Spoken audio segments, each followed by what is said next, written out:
por diabetes tipo 2 o cualquiera de sus complicaciones, también día a día están aumentando. Y por eso es que debemos conocer esta enfermedad y por eso es que vamos a ver cómo debemos manejarla. Pero veamos el concepto y su definición. La diabetes tipo 2, inicialmente, como toda enfermedad, tiene su historia, ¿no? Inicialmente se pensaba que la diabetes tipo 2 solamente era el aumento de los niveles de glucosa en la sangre. Actualmente sabemos que si bien es cierto, el factor común de esta enfermedad es la hiperglicemia, o sea, el aumento de los niveles de glucosa sérica, pero que también existen otros factores que intervienen en esta enfermedad, como son las alteraciones en el metabolismo de los hidratos de carbono, de las alteraciones en el metabolismo de las proteínas, alteraciones en el metabolismo de los lípidos y las purinas. También importante, y lo que ahora es lo que más es parte de esta fisiopatología, es los grados variables de resistencia a la insulina.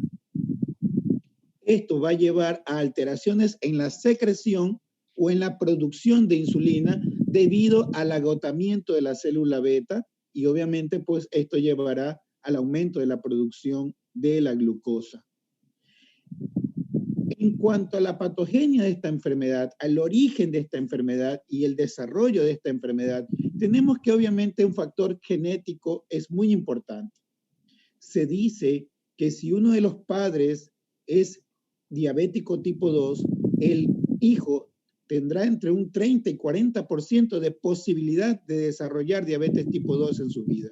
Si ambos padres son diabéticos tipo 2, obviamente habrá un mayor riesgo de que en cualquier momento este paciente presente diabetes tipo 2.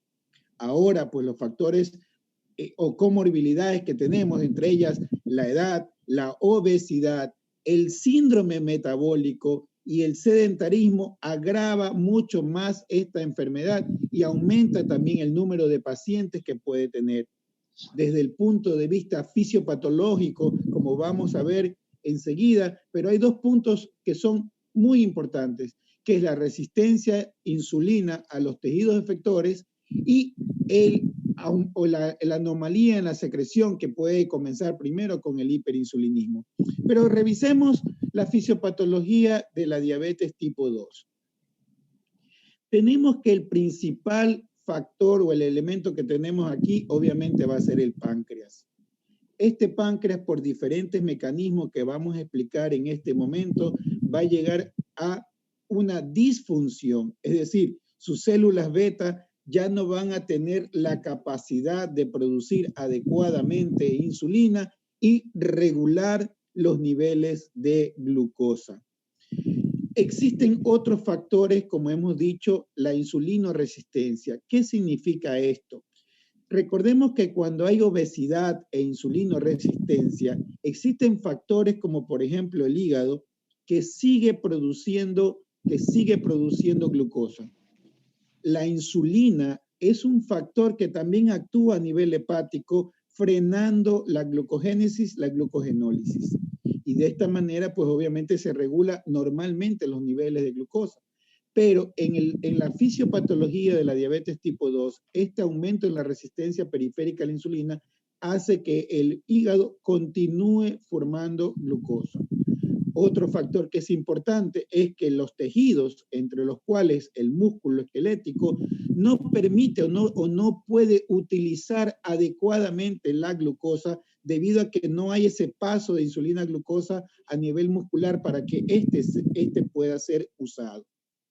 Por otro lado, para agravar más esta situación, los lípidos, tenemos que a nivel del adipocito, los ácidos grasos van a liberar, estos lípidos van a liberar ácidos grasos libres y también triglicéridos que van a formar como una barrera a nivel justamente de las células para impedir o aumentar más o agravar más esta resistencia periférica a la insulina. El glucógeno que se forma y todos estos factores que estamos indicando, más la obesidad, que al inicio produce un hiperinsulinismo, después la resistencia a la insulina y finalmente el agotamiento de la célula beta pancreática. De esta manera estamos demostrando que la hiperglicemia es la consecuencia final de todas estas alteraciones metabólicas que ocurren dentro del cuerpo debido a la resistencia a la insulina, debido al agotamiento de la célula beta pancreática y a las alteraciones en las proteínas, en las grasas y en los hidratos de carbono. Comprobado, por lo tanto, que la fisiopatología de la diabetes tipo 2 son todos estos mecanismos, y cuando ya comienzan a elevarse los niveles de glucosa es cuando ya comienzan a presentarse inicialmente las complicaciones. Las manifestaciones clínicas están dadas obviamente por la hiperglicemia. Recordemos que existe un umbral renal para la glucosa y que este umbral renal para la glucosa está alrededor de los 180 miligramos sobre decilitro. Por encima de estos valores tenemos que la glucosa comienza a salir por la orina, es decir, vamos a tener una glucosuria, y esta glucosuria va a actuar como un factor diurético osmótico, lo cual va a llevar a una deshidratación.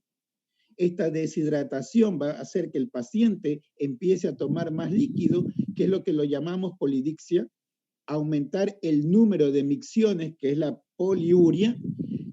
Esta deshidratación produce debilidad, astenia por pérdida de agua y de electrolitos. La falta de utilización de la glucosa por los tejidos, y esto va a llevar al aumento del apetito, así como la alteración a nivel de la leptina, hace que se produzca este síntoma que se llama polifagia. La pérdida de peso se debe obviamente a la deshidratación que existe a este nivel debido a todo este proceso que les estoy explicando. Hay visión borrosa porque recordemos que dentro del ojo tenemos sustancias fisiológicas como el humor vítreo y el humor acuoso que hacen que también dentro de estos líquidos aumenten los niveles de glucosa, poniendo turbia de esta manera la visión. Esta hiperglicemia también a nivel de la piel va a producir un escozor, una picazón, un prurito, y por eso es que en algunos textos inicialmente la diabetes tipo 2 eran las 3P, después eran las 4P, ahora dicen las 5P, polidixia, poliuria, polifagia, pérdida de peso y prurito. Estas son las manifestaciones clínicas iniciales que tiene este paciente con diabetes tipo 2. Pero sí me gustaría hacer una pequeña comparación con ciertas manifestaciones clínicas del diabético tipo 1, porque sus síntomas son más agudos, más floridos, más bruscos, como dice aquí.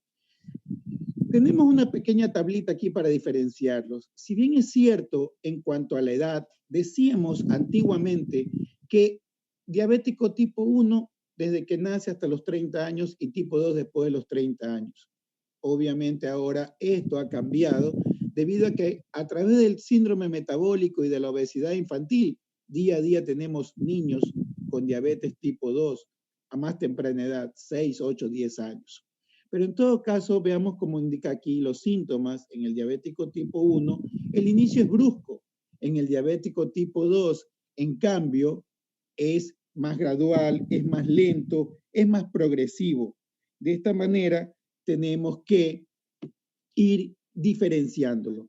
Si queremos ser más finos, para diferenciar en un niño entre diabético tipo 1 y tipo 2, vamos a solicitar anticuerpos y los anticuerpos serán positivos en el tipo 1 y serán negativos en el tipo 2. Algo que es importante es que en el diabético tipo 2 siempre la obesidad, el peso es un factor importante. En cambio, en el diabético tipo 1 puede estar normal o ligeramente bajo. Otra cosa que también es importante diferenciar, y en esto sí quiero hacer hincapié en la parte de la terminología.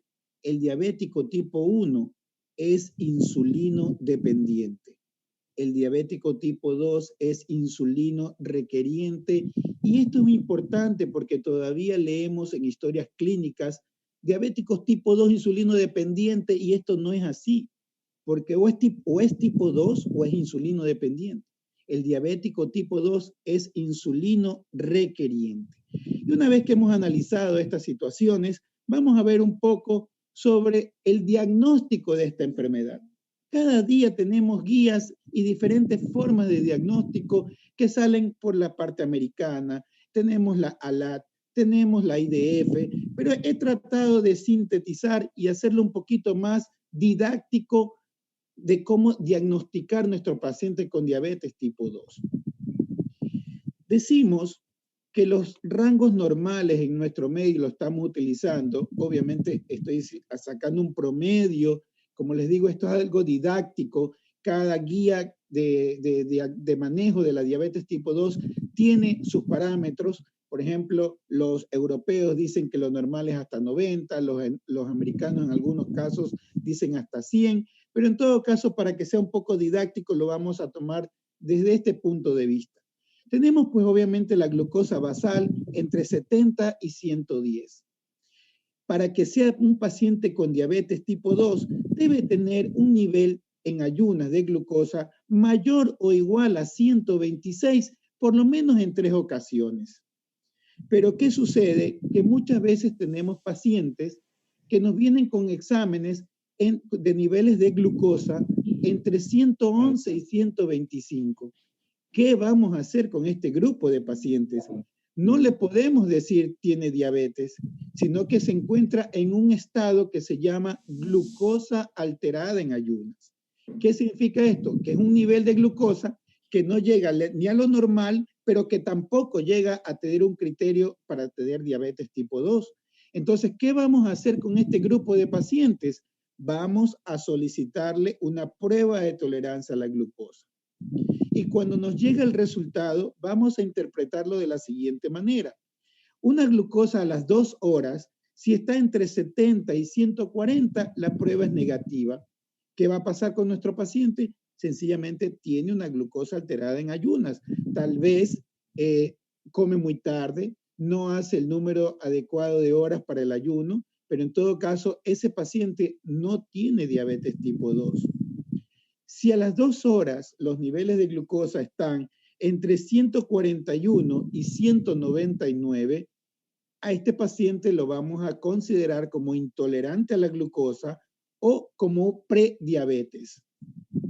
Y si a las 2 horas tiene un resultado mayor o igual a 200, definitivamente este paciente tiene diabetes tipo 2.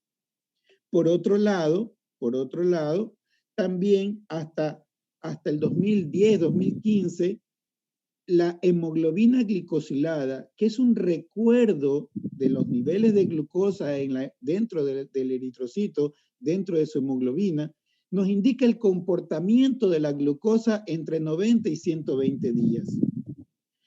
Hasta esta fecha, hasta el 2010-2015, no usábamos la hemoglobina glicosilada como parte del diagnóstico de diabetes.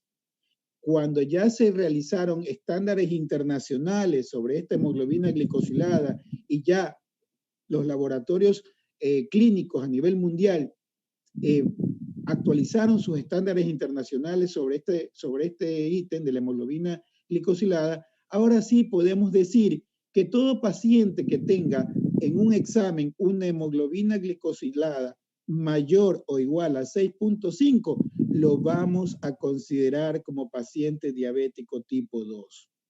¿Sí? Y finalmente, cuando hay pacientes que por algún síntoma o por un control se hacen un solo examen de glucosa, si en este examen en ayunas es mayor o igual a 200, ese paciente tendrá diabetes tipo 2. Ya no es necesario realizar ninguna otra prueba, ya con ese valor es suficiente para el diagnóstico. Sin embargo, pues a veces hemos tenido pacientes que han tenido 250 en ayunas de glucosa y le han solicitado una curva de tolerancia, lo cual no debió haber sido así, puesto que ponía en riesgo de que ese paciente, al hacerle ese examen, pueda tener un valor entre 500 y 600 que lo pueda descompensar. Obviamente, los laboratorios clínicos ya saben que cuando en la primera muestra basal sale un examen mayor a 200, ya generalmente no realizan la prueba, sino que ya sabemos que ese paciente es diabético tipo 2. Entonces, aquí he tratado de sintetizar todos los criterios clínicos que hay para el manejo del paciente, para el diagnóstico del paciente diabético tipo 2. Una vez que ya hemos diagnosticado a nuestro paciente, obviamente este paciente va a necesitar ser manejado, va a necesitar tratamiento. El tratamiento del paciente diabético tipo 2 debe ser personalizado, porque recordemos que este paciente puede tener comorbilidades, hipertensión, obesidad o alguna otra patología adicional.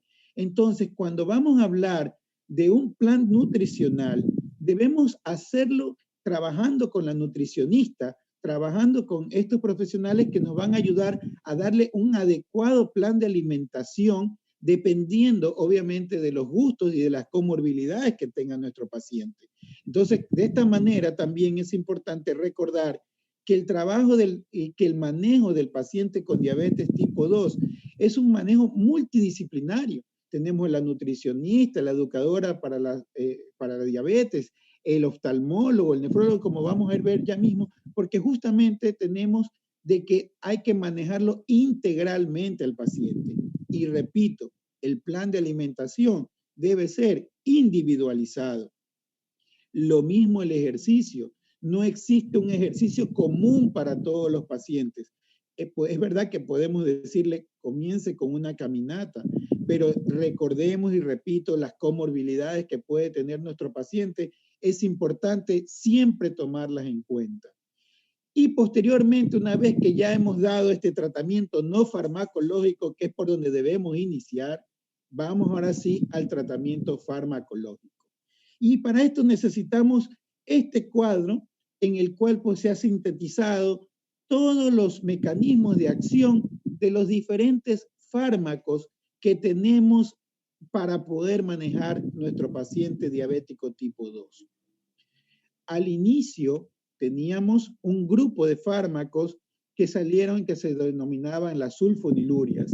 Las sulfonilurias trabajaron muy bien y todavía algunas de ellas trabajan muy bien en aquellos pacientes que tienen todavía reserva pancreática de insulina. ¿Cómo lo analizamos esto o qué parámetros pedimos para poder saber cómo está la reserva pancreática con el péptido C? Entonces, estos fármacos que fueron las sulfonilurias, inicialmente lo que hacían es que actuaban directamente sobre el páncreas para que este páncreas produzca insulina. Es decir, las células beta que todavía estaban allí y que todavía se podían utilizar, las sulfonilurias producían una estimulación sobre estas células beta y de esta manera pues los niveles de glucosa bajaban. Pero lamentablemente estos fármacos con el tiempo tenían dos problemas. Primero, que la mayoría de los fármacos, como ustedes ven aquí, se excretan por vía renal y por lo tanto, en aquellos pacientes con insuficiencia renal, con diabetes, ya no podían ser utilizados. Por otro lado, también con el tiempo, la célula beta pancreática, de tanto ser estimulada por estos fármacos, también se terminaban agotando y los niveles de glucosa comenzaban a subir. Obviamente, pues el médico inicialmente iba subiendo la dosis progresivamente, 1, 2, 3, 4 pastillas, y ya no había respuesta. Pero al conocer la parte fisiopatológica integral de la diabetes, salió un nuevo grupo de fármacos, entre ellos tenemos las biguanidas. También a estas biguanidas se las llamaba insulinosensibilizadores. ¿Por qué? Porque disminuían la resistencia periférica a la insulina. Pero ¿qué era lo más importante de estos fármacos? Que no tocaban para nada el páncreas. Es decir, respetaban la célula beta pancreática y por lo tanto tenían una acción distinta sin agotarla. Como vemos aquí, primero reducía la gluconeogénesis y la glucogenólisis, es decir, a nivel hepático.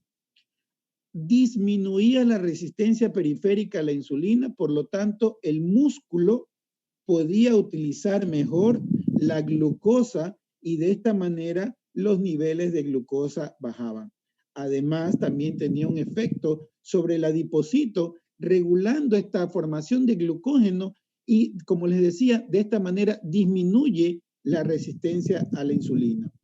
Si lo vemos gráficamente, Entonces esta metformina, que es el representante de las biguanidas, teníamos que tenía un efecto o tiene un efecto sobre el hígado, sobre el tejido adiposo, disminuye la resistencia periférica a la insulina a nivel de los tejidos periféricos y de esta manera pues se utilizaba mucho mejor la glucosa y sus niveles bajaban. Obviamente pues es un fármaco de muy buena utilidad.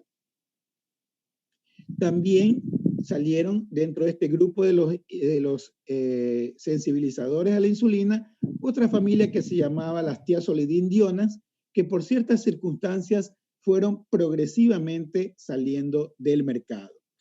Pero durante la investigación y durante el estudio fisiopatológico, sabemos que en el intestino se producen unas hormonas que por su ubicación en el intestino se llaman incretinas. Estas incretinas, como vemos aquí en la gráfica, cuando recibimos los alimentos, se activa su producción a nivel intestinal y esto elabora, o esta hormona que se la conoce como GLP-1, que es un péptido liberador de glucagón 1, que tiene un efecto similar, envía un mensaje al páncreas para que este páncreas, como se van aumentando los niveles de glucosa, produzca insulina y de esta manera lo regula. En base a esto nacieron los análogos de GLP-1, tratando de que estos análogos a dosis altas sigan estimulando el páncreas y de esta manera se regulaban la glucosa. Pero obviamente vemos que desde el punto de vista fisiológico, como ustedes ven aquí, este GLP-1 tiene una acción fugaz de 3 a 4 segundos porque existe esta enzima que es la dipeptidasa 4 que la bloquea, que la inhibe. Por lo tanto, no hay forma de que este GLP-1 continúe su acción. De ahí, como les repito, salieron los análogos GLP-1 tratando de que se mantenga una dosis normal o sérica de esta hormona y que los niveles de glucosa bajen. Obviamente, pues con el tiempo, la célula beta también fue agotándose y los niveles de glucosa fueron subiendo. Usando este mismo proceso fisiológico, surgieron los inhibidores de la DPP4, porque obviamente la lógica nos decía que si la incretina, la GLP-1, se mantenía más tiempo, entonces fisiológicamente el páncreas producía insulina y de esta manera, al bloquear esta enzima, podía regularse la función de los niveles de glucosa. Entonces salieron diferentes tipos de fármacos que eran los inhibidores de PP4.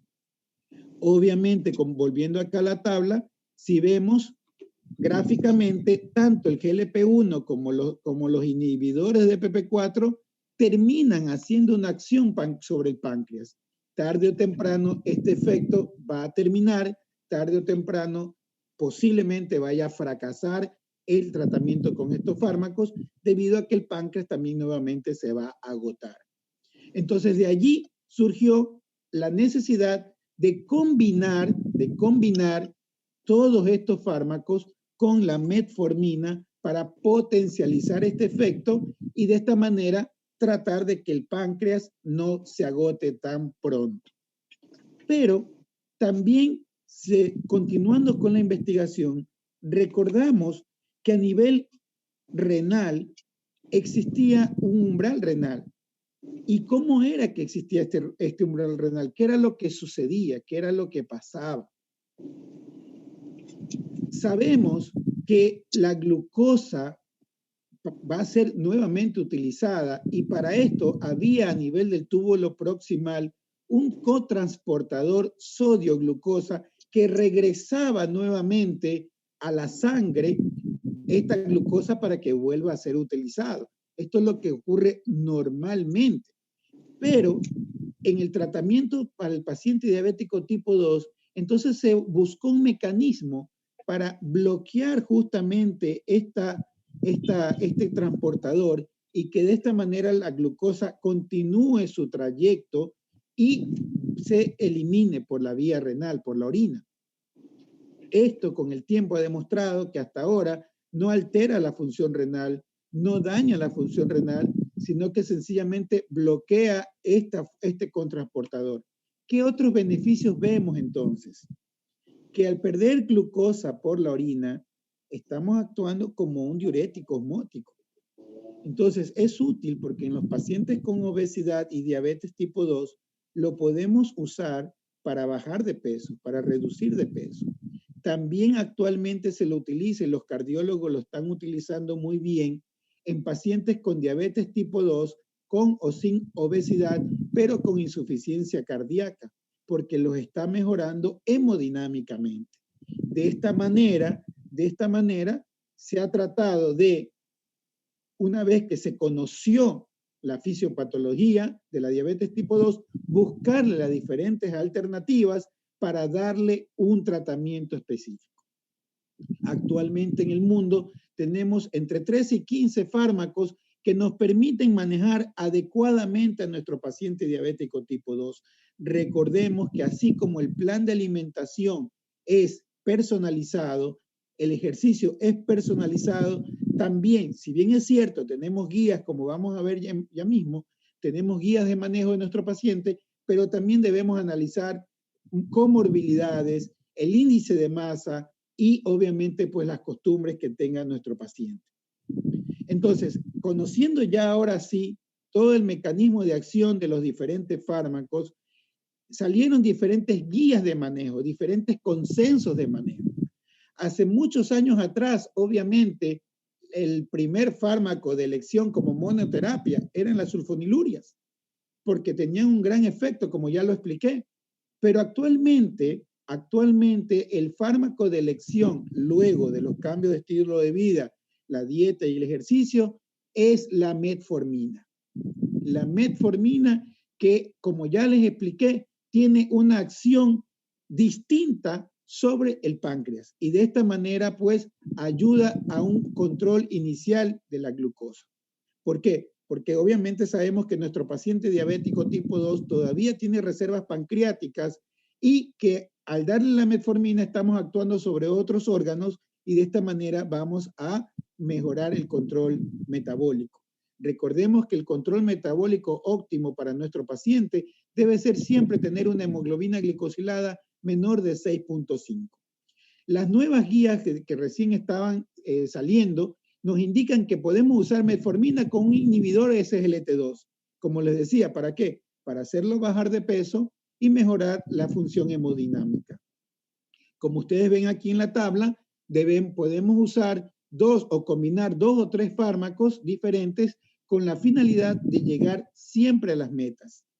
Existió un gran estudio en diabéticos tipo 2, que era el UKPDS, que realmente nos demostró que las combinaciones son necesarias para reducir los niveles de glucosa y que las complicaciones secundarias de la diabetes, como la retinopatía, la neuropatía, la nefropatía, la enfermedad cardiovascular, lleguen lo más tarde posible.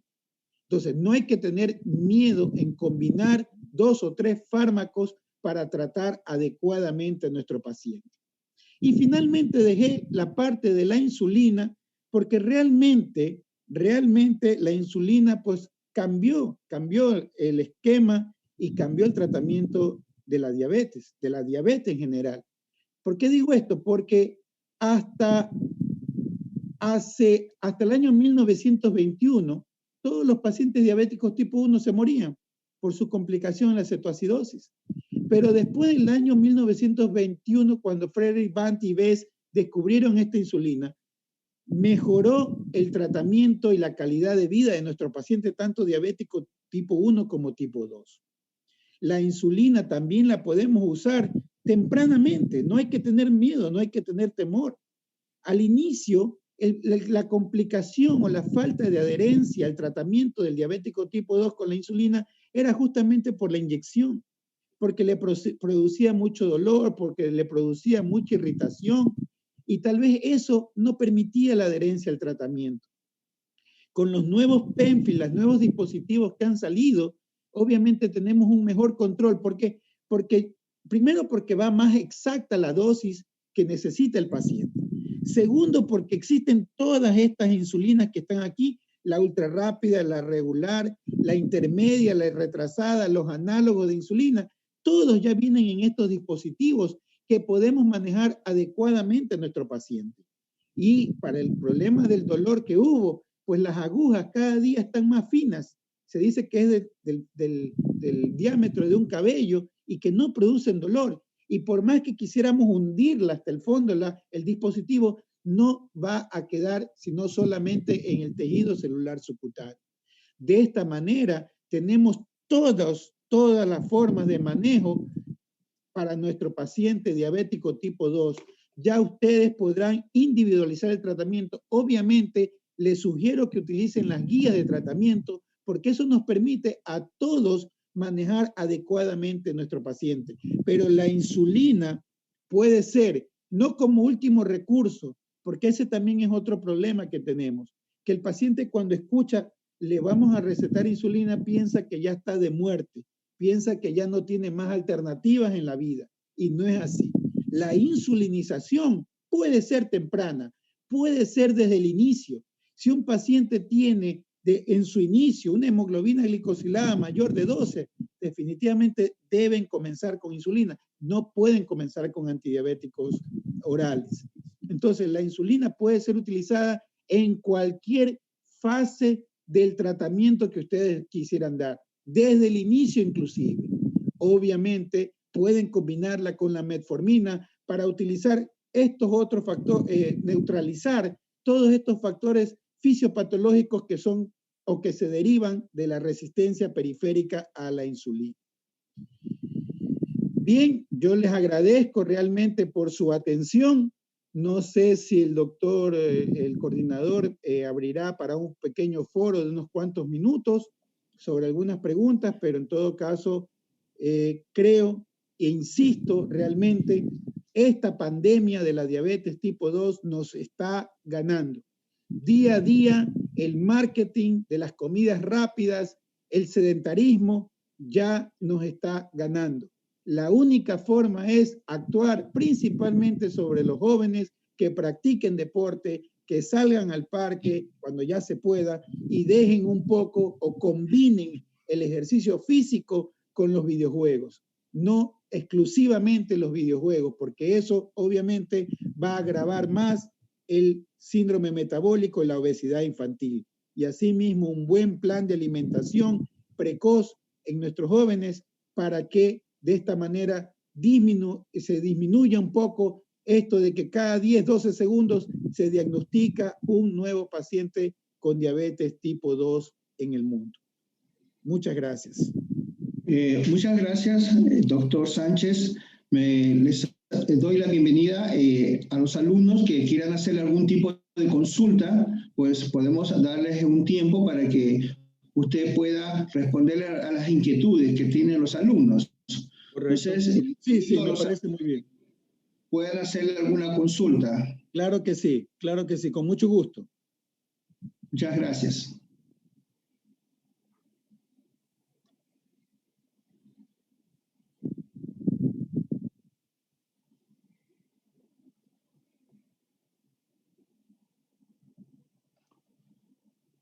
Perfecto. Primeramente, doctor, tratar de felicitarle o darle la más cordial felicitación por su exposición, su excelente exposición de diabetes, ¿sí? Y decirle y preguntarle, doctor, su experiencia en lo que tiene que ver con diabéticas y embarazadas. Bien, sí, la pregunta es muy buena, pero debemos diferenciar primero la diabética que se embaraza y segundo la diabetes gestacional, que no es lo mismo. En relación a su pregunta, ¿qué es la diabética que se embaraza? Antiguamente las guías nos indicaban que solo podíamos usar insulina para el mejor control de la diabetes y que nuestra paciente debería tener siempre menos de 95 miligramos sobre decilitro de glucosa en ayunas. Actualmente podemos usar también la metformina para combinarla o como monoterapia en nuestro paciente diabetes con embarazo. En ambos va muy bien y hemos visto inclusive disminución en la muerte fetal, disminución en los partos prematuros, disminución en los macrosómicos, en los niños macrosómicos, debido al mal manejo de la glucosa, pero ahora utilizando o insulina o metformina o la combinación de los dos, hemos visto muy buenos resultados en estos casos. Perfecto, doctor. Muchísimas gracias. ¿Sí?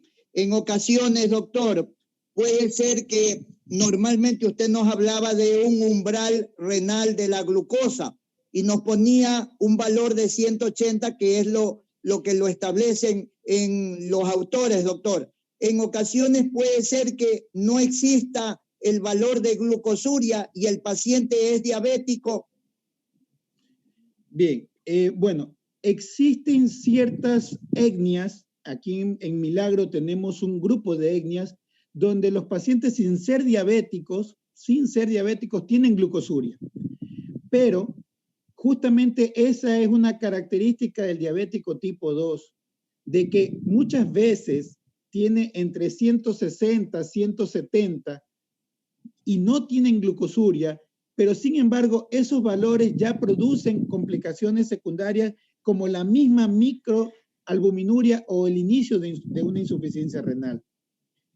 Es verdad que este umbral renal existe para la mayoría de las personas y está justificado con la presencia de los cotransportadores SGLT2. Es decir, por eso es que surgió los inhibidores SGLT2 para disminuir esa sobrecarga de glucosa, principalmente en los pacientes con diabetes tipo 2 y obesidad.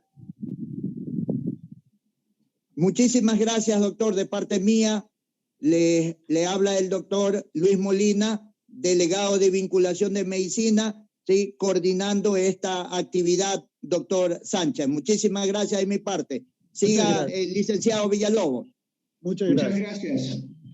Le agradezco muchísimo al doctor Sánchez por haber aceptado nuestra invitación. Pues más adelante nuevamente lo invitaremos a otra actividad que hagamos en vinculación. Si ya no hay preguntas, pues le agradezco su participación. En todo caso, que está abierto, si algún alumno desea hacer alguna consulta, por favor, diríjase al doctor Sánchez y él gustosamente le va a responder. Así es. Y también obviamente quisiera, agradecer también al doctor Molina por sus palabras, pero es importante reconocer que dentro de la clasificación de la diabetes también está la diabetes gestacional. Que esta diabetes gestacional obviamente aparece durante el embarazo. ¿Y por qué aparece durante el embarazo? Porque sabemos que toda mujer embarazada es como que tuviera una sobrecarga de glucosa. Entonces, esta diabetes gestacional muchas veces termina cuando ya termina el parto, pero hay un grupo de pacientes que pueden continuar teniendo diabetes tipo 2 después del parto. Entonces, es importante y necesito repetirlo. No es lo mismo la diabética que se embaraza que la diabetes gestacional. No es igual.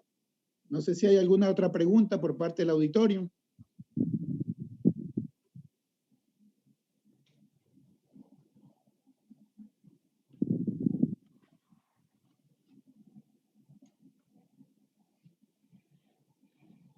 Doctor, disculpe, una pregunta. ¿Sí?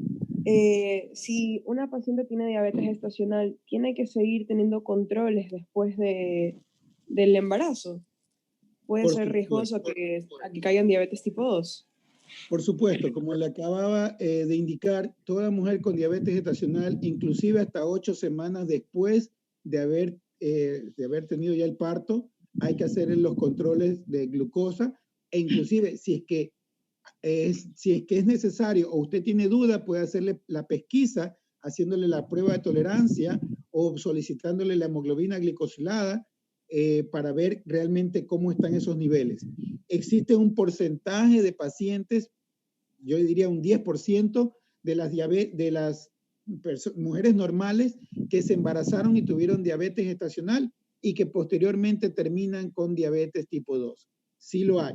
¿En qué casos yo he visto? En aquellas pacientes que tienen sobrepeso u obesidad que se embarazan, hacen diabetes gestacional y posteriormente quedan con diabetes. Ese es un grupo de riesgo, así es. Muchísimas gracias, doctor. Ok.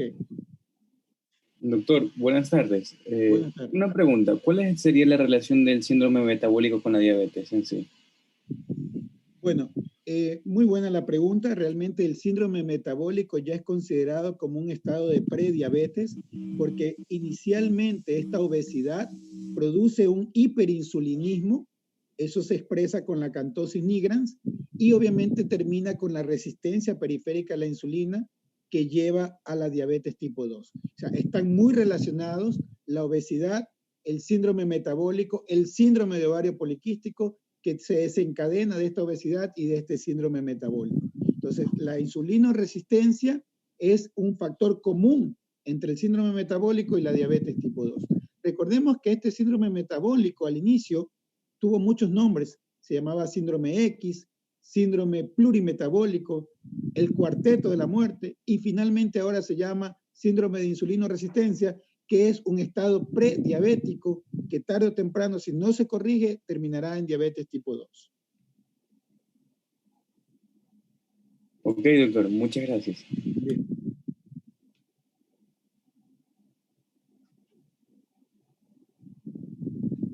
Doctor, buenos días. Yo tenía una consulta acerca de la diabetes gestacional. ¿El feto sufre alteraciones solo durante la gestación o también después del parto? ¿Me puede repetir la pregunta, por favor? Sí, si el feto sufre alteraciones solo durante la gestación o también después del parto. La mayoría de las alteraciones del feto son durante la gestación, puesto que una vez que ya el feto nace, ya nace el niño, obviamente ya el propio páncreas comienza a regular su propia glucosa. Estas alteraciones morfológicas y estructurales y metabólicas son durante la gestación, por la hiperglicemia.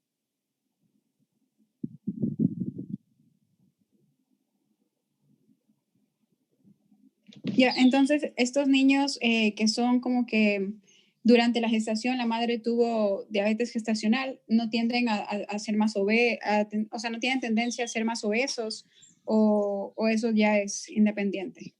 A ver, el niño obviamente si no está la madre con una diabetes gestacional controlado, obviamente va a ser macrosómico y posteriormente al nacimiento habrá que hacerle un seguimiento. Pero si por otro lado la madre se controló bien su diabetes gestacional, no hubo ningún problema, el niño va a nacer normal, sin complicaciones y tendrá su proceso normal. Obviamente, como les indicaba, hay la posibilidad, porque ya se toma la madre como una diabetes tipo 2, de que ese niño en alguna parte de su vida, si no se controla, por herencia, puede tener diabetes tipo 2. Y esto también me hace recordar lo siguiente. Hay pacientes o hay niños, prematuros o con peso bajo al nacer. Está comprobado que en etapa adulta van a tener posiblemente obesidad y síndrome metabólico. Entonces hay que tomar en cuenta también en la historia clínica la parte que corresponde a la gestación y al nacimiento del niño. ¿Ok? Gracias, doctor. Bien.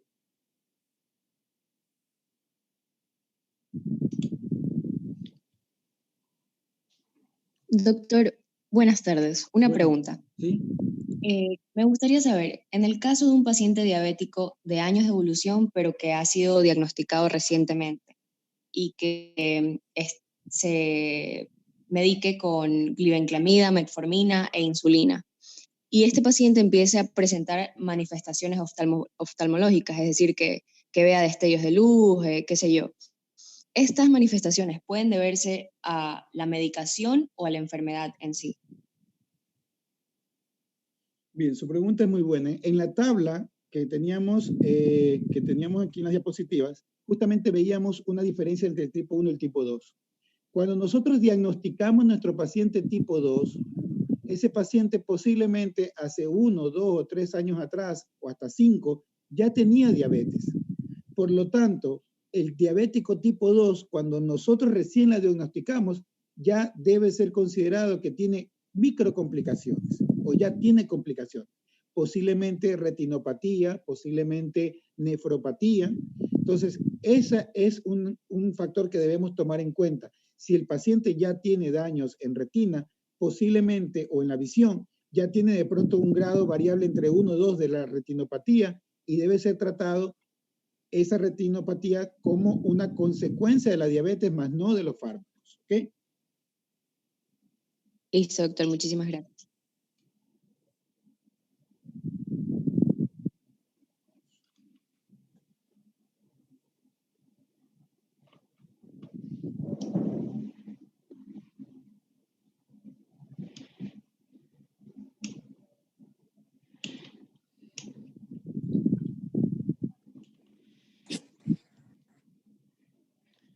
Bueno,